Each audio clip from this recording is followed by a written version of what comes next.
Dude. Blah, blah.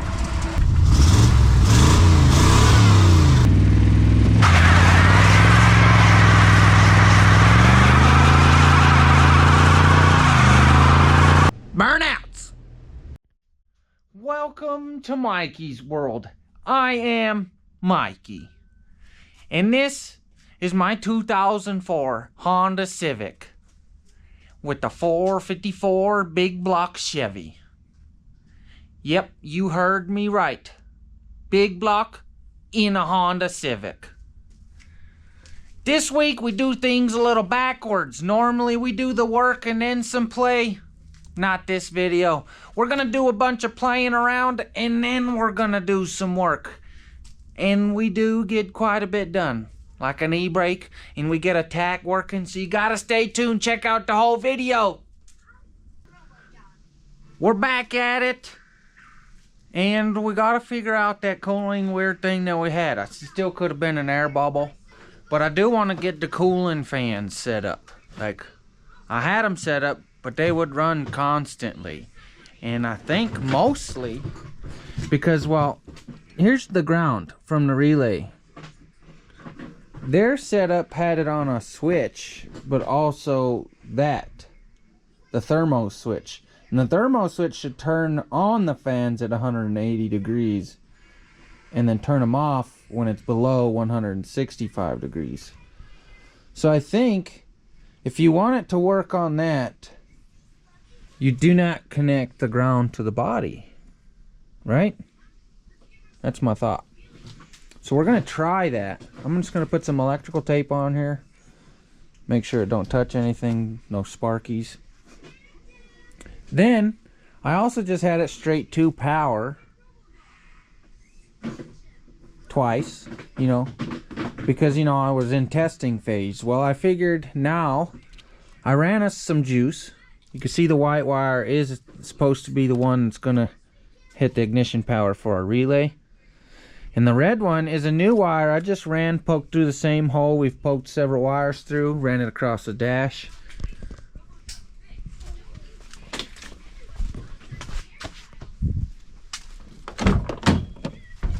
It's right here. I also fabbed us up another little fuse link because just like these other fuses I have on the alternator and whatever the other coil and something else, the fuel pump. Now we'll have it on a fuse. I did do some research, and in this fuse block there's an ABS brake fuse. We don't have that in our situation right now. It's not really necessary to do burnouts. So, what is important is at least having 12 volt to the choke and the cooling fans. So I just put it on a 20 amp fuse. It's probably too big, you know, because it's just sending power to the relay to say, hey, we could start working when it's time. And also to the choke.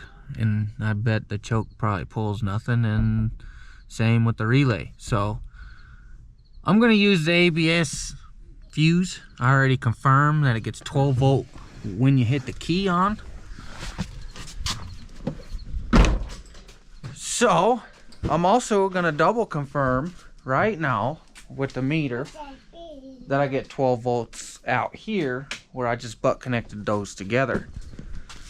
And yeah, I'm just, you know, I'm T-tapping. Probably not the best way to wire a car, but for now, you know, it's fine. It's just fine. Boom. And we'll put that one in there. But I want to confirm we get the 12 volt out here, which I'm sure it's fine if I just like plug it together, because I can get it right there or over there. So sure. So I got us set up, the keys off. Let's see what happens when we put the key on there.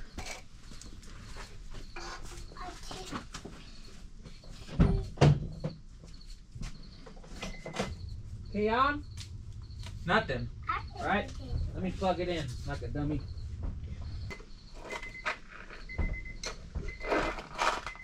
What about now? Awesome. So now that we've confirmed that we have our 12 volts, let's plug it together. Maybe we'll fire it up, take it outside, and get her up to temperatures and see if the cooling fans turn on when it gets warm. There's been something I've been meaning to do, and it's probably we do it now before we take it outside, and that's an emblem. Yep, we need the V8 emblem to go on the V8 Honda. I'm thinking right next to the SI.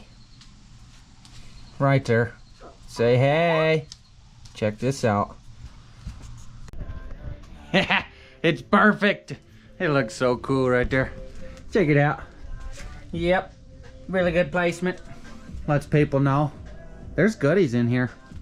We also got our Hot Wheels, because little inspiration come from Hot Wheels. Hopefully one day they want to make this car, because I'd make them a killing. Got her out. We do got an ugly exhaust leak on this side. We can fix that, no big deal. Running decent. The choke seems to be working. Oil pressure is looking good. Voltages are looking good. Temperature hasn't moved, but it's only been a minute or two. I did skirt the tires a little bit. Man, it's gonna, if it'll spin them 10 wides with nothing, man. Woo-wee! Look out. That was just a little boop of the clutch on accident because it's so stiff.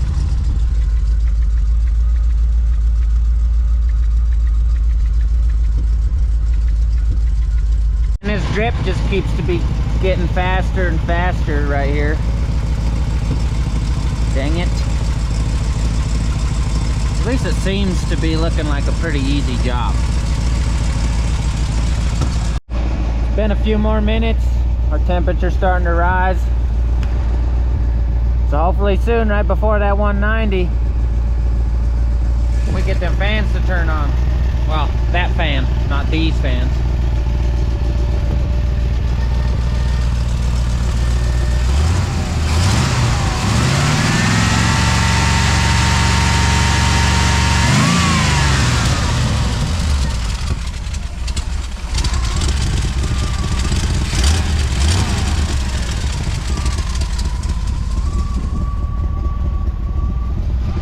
Choke finally kicks all the way off.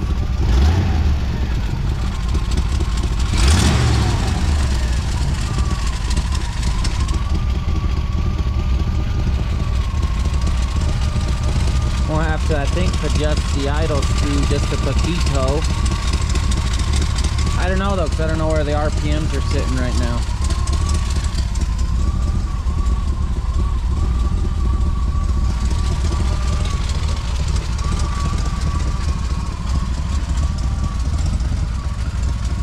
Big block Civic things.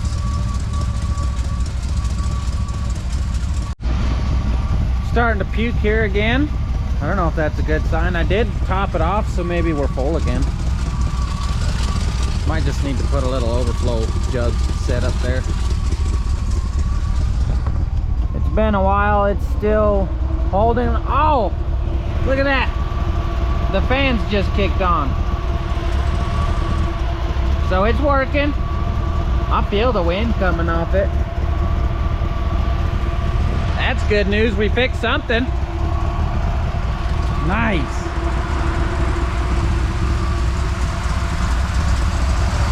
That is pushing some dang wind. Haha. Winner, winner.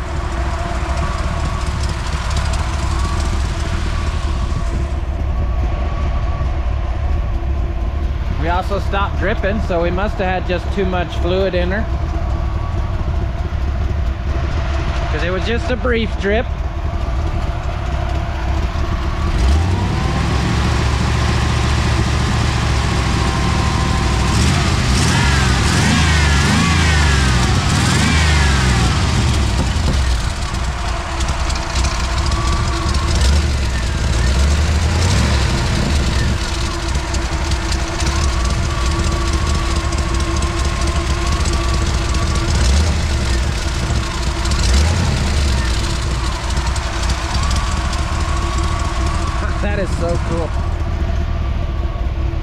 It's even bringing it back down.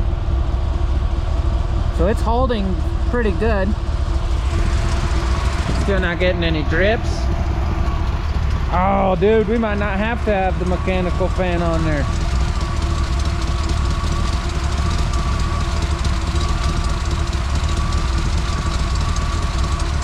Nice. Nice. This thing's almost a driver. Everything we knock off our list is just that much closer. Hell yeah.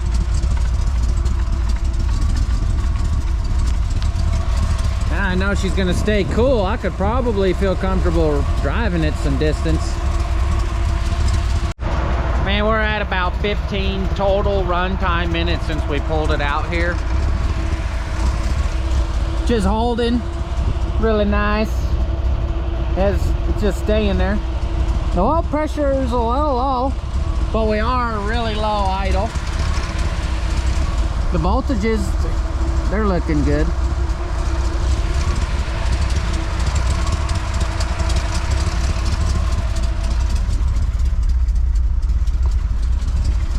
Everything else sounding okay, minus our exhaust leaks driving me crazy. Our oil has stopped dripping as crazy. Well, probably because it's got a lot less pressure. The fans, you can feel the warmth coming off of it. We're not spitting anymore, so winner, winner. Dude. This thing is solid. This thing is awesome.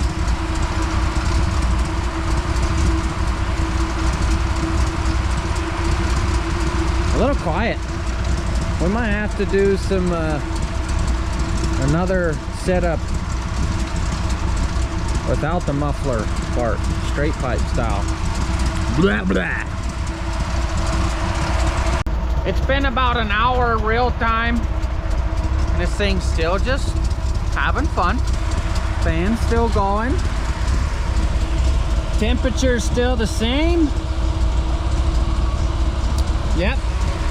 I think we could finally say we have successfully got our cooling system set up.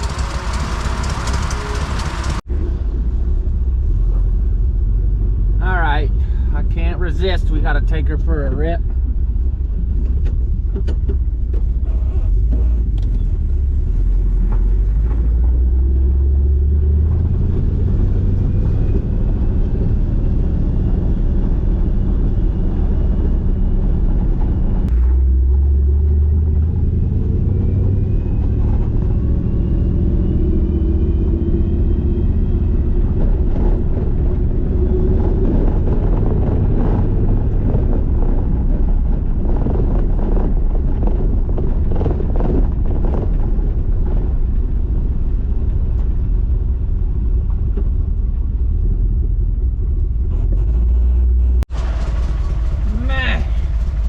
We're back.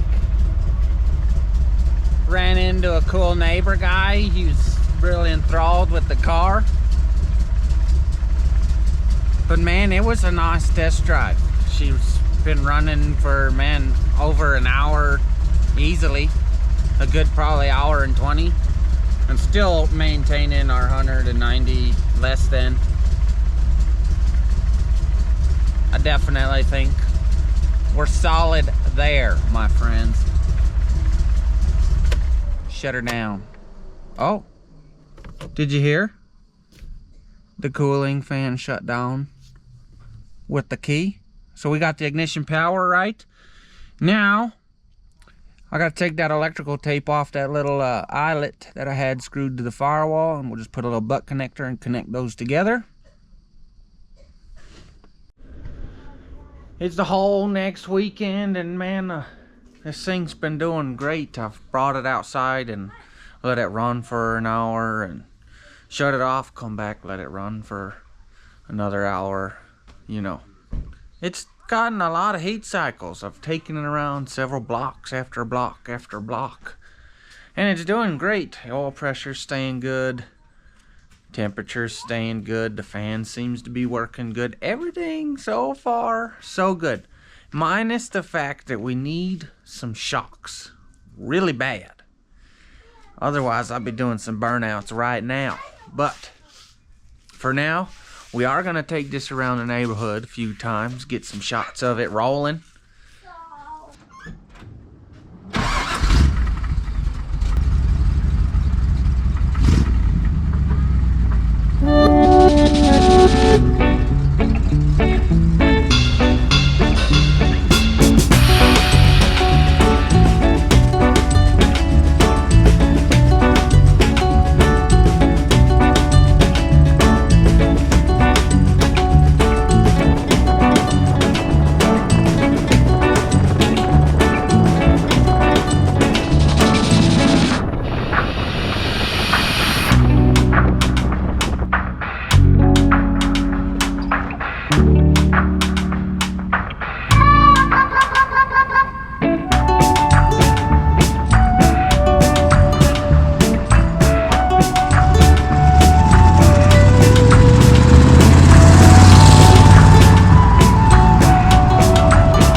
Made it back in the garage. Man, this thing's killer. Not only did we get her a little faster, we ran her for quite a bit of time. Things are looking up. The oil pressure seemed to be good the whole time. Temperatures were wonderful the whole time. Man, it's killer. There's not any major clunks. We are definitely clearly lacking shocks because it is bouncy. Yep. But that's definitely the best test drive we've gotten on. Man, I got a little more rowdy than I expected. Did a donut in a parking lot. Probably shouldn't have did it, but I did it. Spur of the moment. And, you know, it does it so easy that, man, give her a little pedal and it'll whoop around. So I can't wait to actually do it on some pavement and just shred some tires and do it several times. Man, it's coming together nicely though. Couple things we do need, like an e-brake and some shocks. E-brake will be nice so I can quit having to block it. You know? Yeah. The shocks will make it very comfortable to drive and do burnouts way better. I'm afraid that it's gonna wheel hop like crazy without the shocks, so we definitely need shocks before we even attempt doing a wild burnout.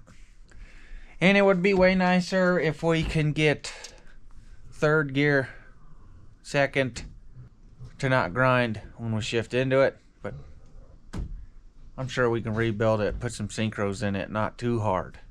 I ain't mad at it. We did some solid testing on it the last 2 weekends, so man, I'm happy. I'm getting places, is what I'm saying.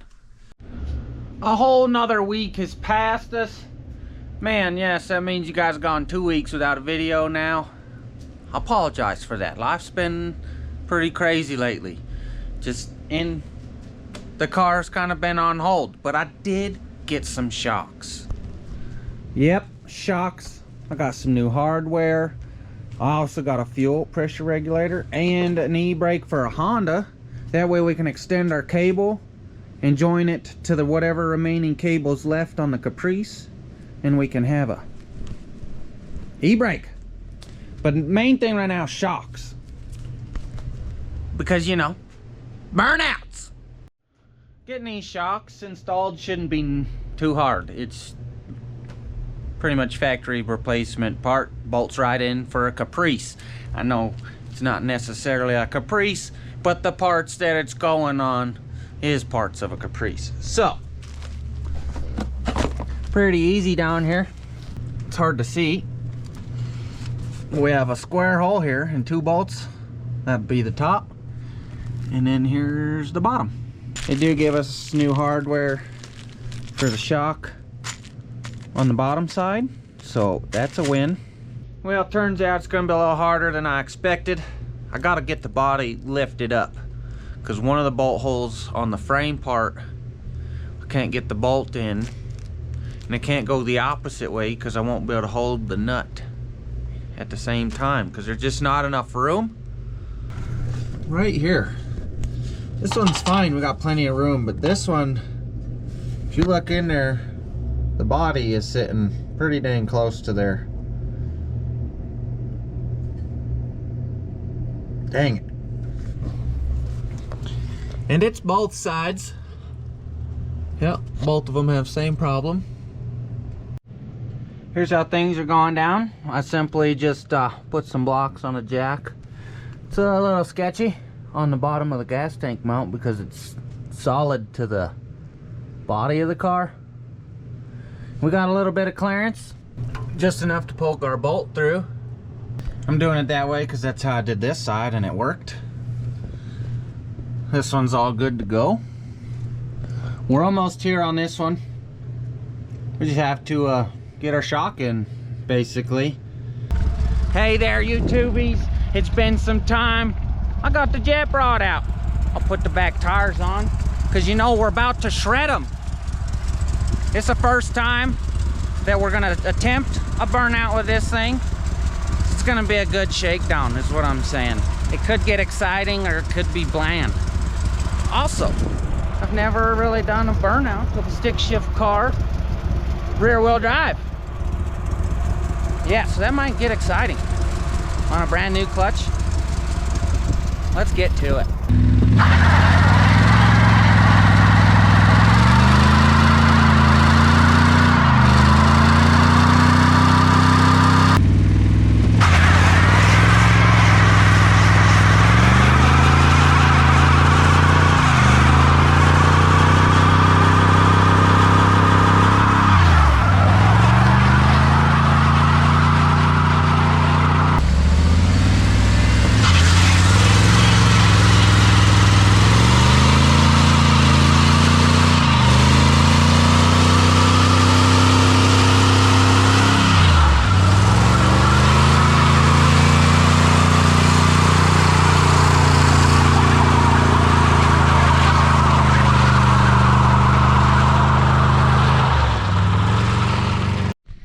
We made it back, got the thing in the garage quickly.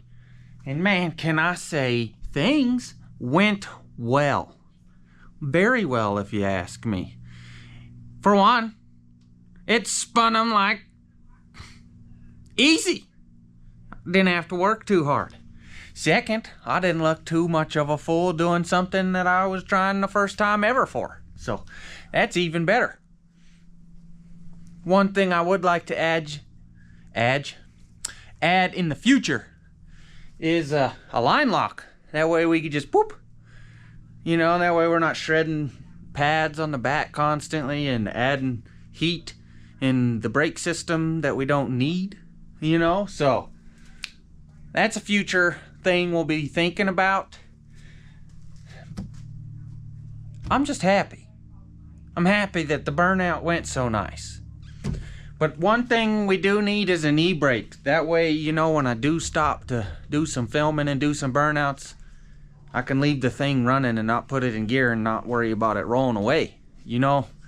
Or you leave it running and it's just in neutral and it probably roll away. So we gotta figure out an e-brake. Got a couple ideas. Hopefully it works. The nice thing is both the Honda and the Caprice had cable system e-brakes.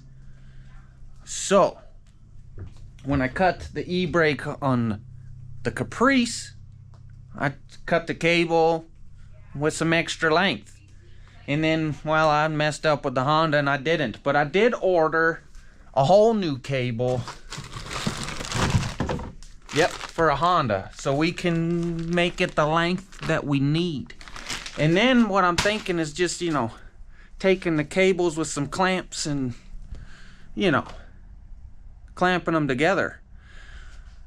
Little thing that's gonna make it hard is the Caprice e-brake cable runs down the frame rail, down the driver's side, you know, because it's got the under, you know, you reach down with your by the hood release. Yeah, that's what I'm saying. But the Honda is over here on the other side in the middle. So I gotta get the cable to kind of maybe zigzag or rooney more toward the middle. And I do got some pulleys for that. So I don't know. I was laying under here looking at it a little bit ago. And I kind of put one pulley in there, just, you know, kind of crazy. Is it gonna stay like that? Probably not. But I gotta get this thing up so I can actually fit under there and have some room to work and look at some things. So let's get these on some blocks and do some shit. We got the car up. And down here I've been pondering some. Had a great warm snack, and friend came over and I was talking some BS with him about this e-brake, and I was like, come look, come look. Then we started looking at it down here and moving it around, and we're like, man, this has got a long chunk of stuff.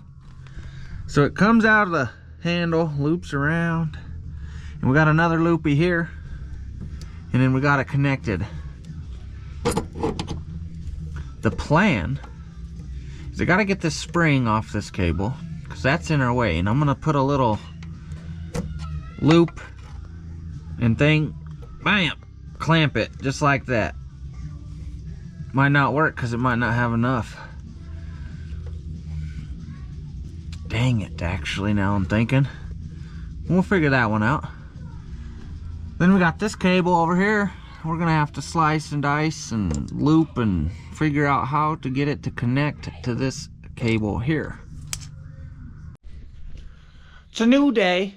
Well, and I got pretty decently far yesterday and realized that I didn't have my camera up and recording anything. Man, bummer. But I got a terrible headache, had to wrap it up quickly, call it. And all I had to do was pretty much tighten up the last couple of bolts, U-bolt things, and I'd have been done and been able to show you. But I do have a solution. I've obviously got a solution to, you know, the clamp that was too small. Yep. I had to cut that thing off. Yep. And then underneath, behind there, there's a big, huge spring. I had to, holy cow, that was not fun to cut. Golly. So let's climb under yonder ponder and let me show you what's happening. We made it down here pretty safely. Here's from the handle. Like we're saying, it loops. We got a holder downer right there, so that's good. It loops. I need to put some zip ties here. Comes back around.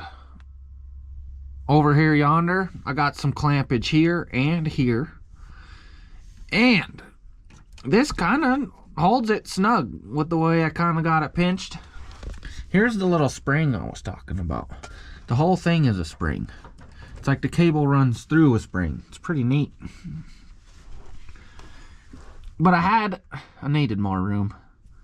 So obviously I had to get some length. Chopped her back. We got our little loop-de-loop and a couple clamps. Where's it going? Nowhere. Right there. So we move on forward. Here's the other side. I still got to chop this off because this is probably too much excess. We got an extra clamp on this one. I was thinking I might go one more. Not sure yet. But it should hold. The only thing I need to do now is give it a test rip and actually see if they work. Yeah. I'm actually pretty pleased with it. It looks better than I expected with these clamps and crap. So, it might be a forever style e-brake setup. Because I originally planned on doing a pulley, but the cable did not like running through the pulley. So, when I bought the Honda e-brake cable and it was set up like this, I said, well, shoot, plan B. No time like the present to test it, so I'm gonna have some help pulling this e-brake real quick, and let's see if we got some action here. Ready? Yep. Oh, look, it moved. Oh, man. Did it move that? Oh, it's moving back there. Do it again. Look at that. It's working. It's working. Oh, man, one more time. Look, we got movement here. Oh, man, that is awesome. Sweet. All right, so now that we got an e-brake that kind of functions, we're gonna have to test on it. But before we test on it, one thing that I've also like to get working is the tach. Slight problem. Honda is 4-cylinder. V8 is V8. So we gotta get that signal to get cut in half to be able to get the factory Honda tach to work. Now I've been digging online a bunch of the wiring diagrams of these things, and it's a lot harder to find a wiring diagram for an EP3, let me tell you what. But you search long enough and you'll find what you need. So down yonder here, this is computer for 4-cylinder stuff. This wire is in this clip, whatever clip was right there.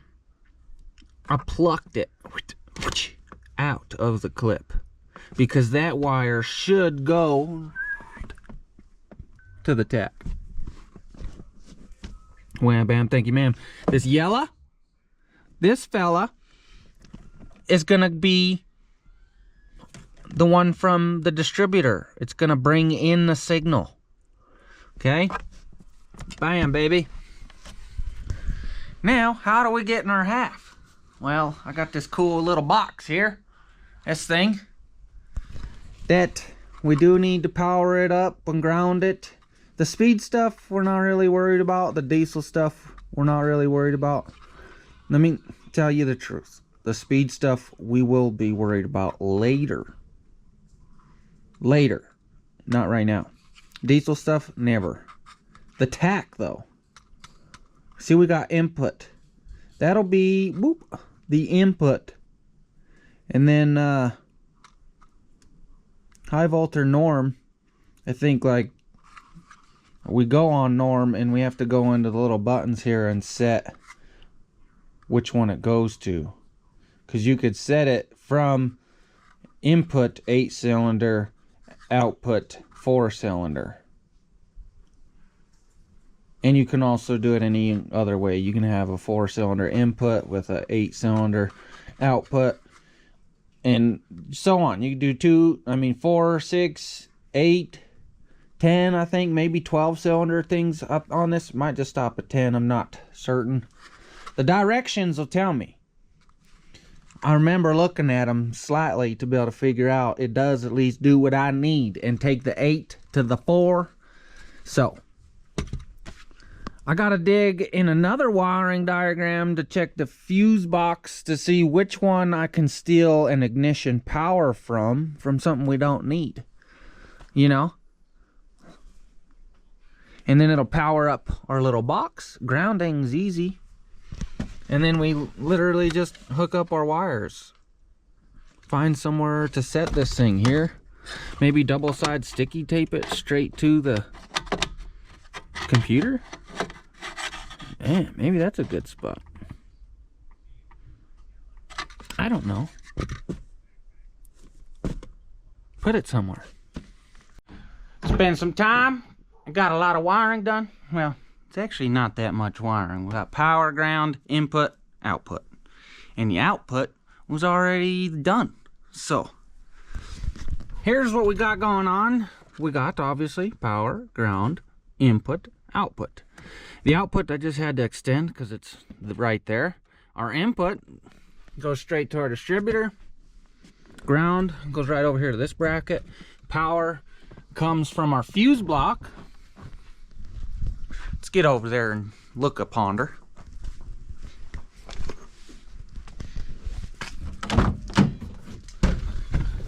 This fuse block that we cannot see, golly. All right, now we got some light on the situation. This fuse block, where I've got an ignition for our coil, fuel pump power, power for other stuff. So I looked online and found obviously the diagram of this fuse block and looked at all the things that I need and don't need. And the power I stole for this one is the SRS system, so the airbags. Yep. Ow! Scare me. The airbag shouldn't pop because there's no power to it, which is good.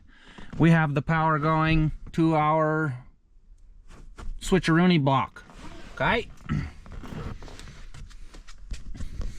So, we should be good. I do want to put the power on a fuse like I did all the other ones, but I don't have the little clips or the fuse adapter thingy to put in there, so I gotta go get one.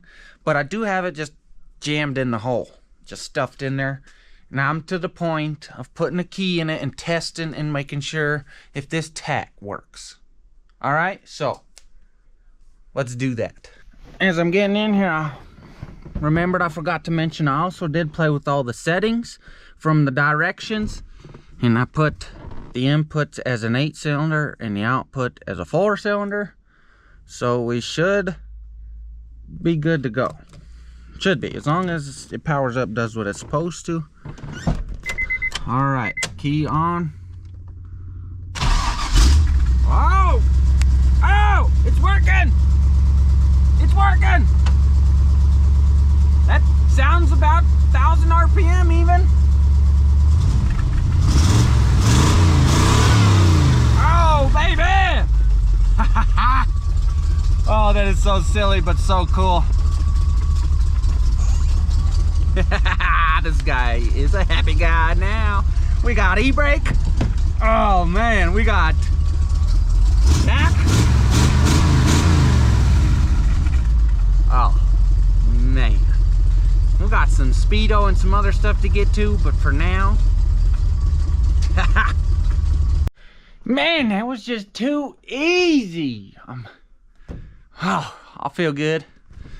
Now the next thing, I'm just gonna double side sticky tape this thing right up yonder, straight to the computer, right where it's at. Hopefully my passengers don't kick it.